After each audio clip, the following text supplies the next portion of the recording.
Alright guys, what's going on? We've got War 8 of Season 19 here, and today for Loki's going to be facing S3NSU. These guys are very good. I personally underestimated them a little bit. I'll go ahead and show their alliance rating. But they have been top 10 in Masters for the past few seasons. So this is going to be a tough war today. And I'm just going to quickly scout this map. I didn't see anything super out of the ordinary here when I was looking.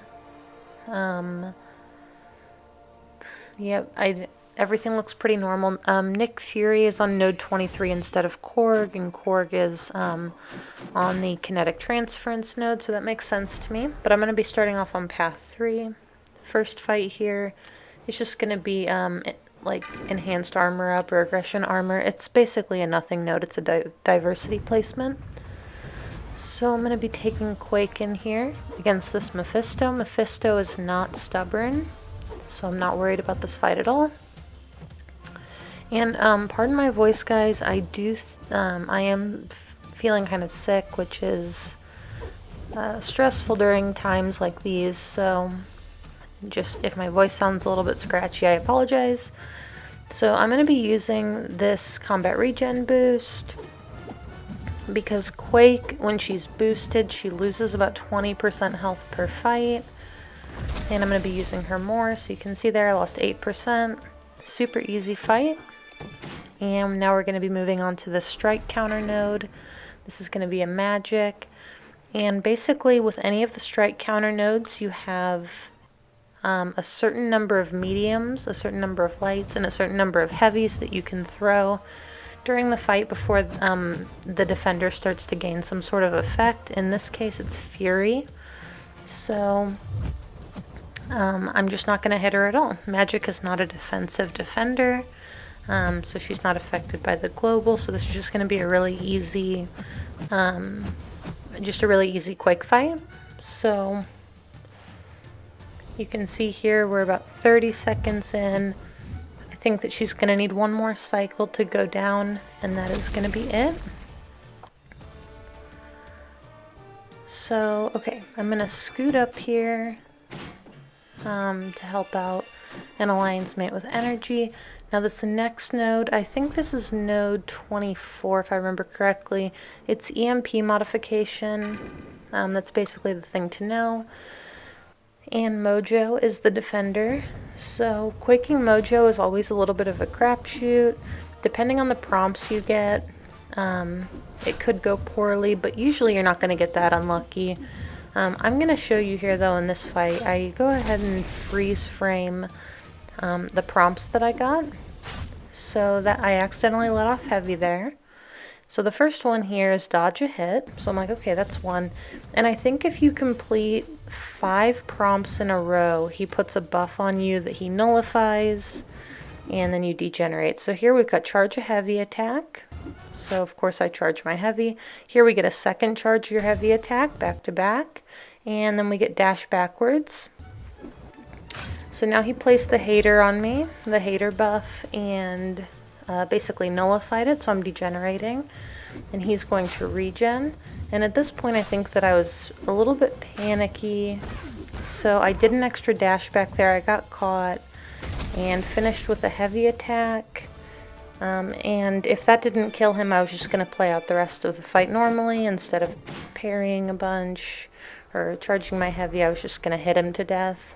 So this next fight is going to be Vigor and Indomitable. This was a really common placement on the old map on the Vigor node. But the thing about this node is that if you can get, before the timer expires, if you can get the defender down by 25%, so 75%, then 50, then 25, they'll never regenerate. So Taskmaster is good placement here, but you're going to see how quickly Omega kills him. So you can see here we're not even 20 seconds into the fight, and yeah, I mean that was less than 30 seconds, he's dead. So no big deal at all there. So okay, I went ahead and did a couple duels.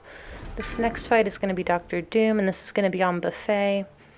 The reason that Dr. Doom is good placement on this node is because if you try to Quake him and you do dexterity, your buff gets nullified by the node, and that puts a shock on you. So you basically never want to use dexterity at any point in this fight. So this is going to be a parry only Quake fight, and so that's why I had to do some duels, because I'm not the greatest at this. So you can see I'm missing a lot of parries. So it's kind of like a heavy block play style instead of parry heavy. So I'm getting a couple of them, but every single parry is doing almost 1,000 damage. But luckily he did go down. So okay, this next fight, this is also going to be a Buffet fight with strike counter power gain. So basically this node means nothing to Quake once again.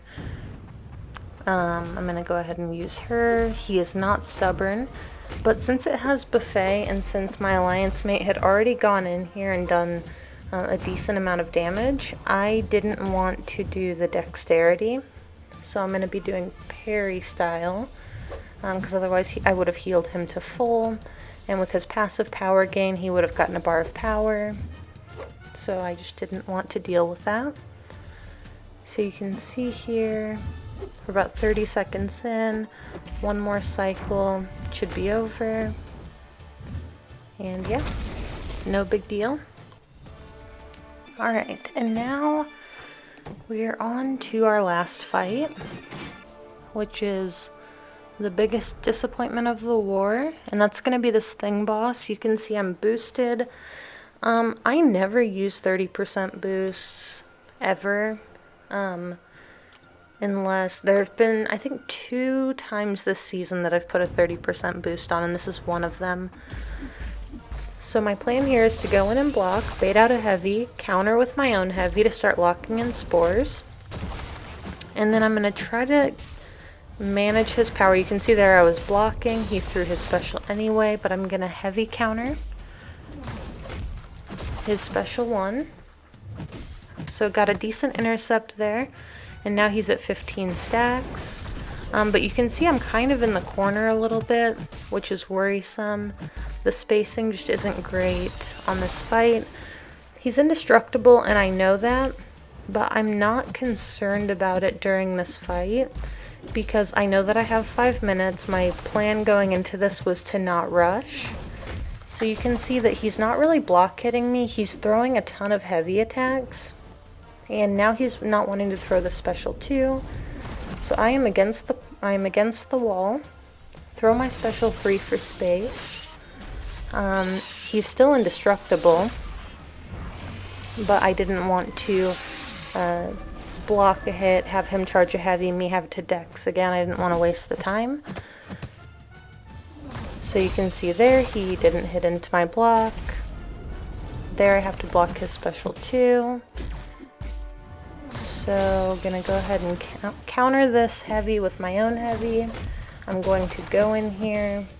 He's at 15 stacks now, hit into his block, and he goes unstoppable, or I go unblockable. So that sucks.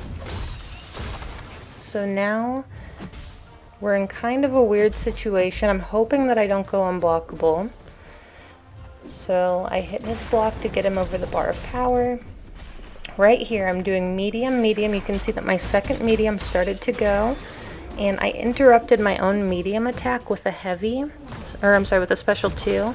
So the special 2 went into his block, and I just got absolutely destroyed. And at this point, the fight is basically over. I tried to hit him on the block again, but you know, he's unstoppable. He's at 12 charges.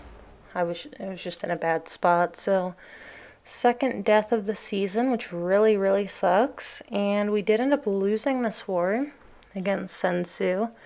Both sides did a great job, so congratulations to all of the MVPs, and I'll see you guys in the next one.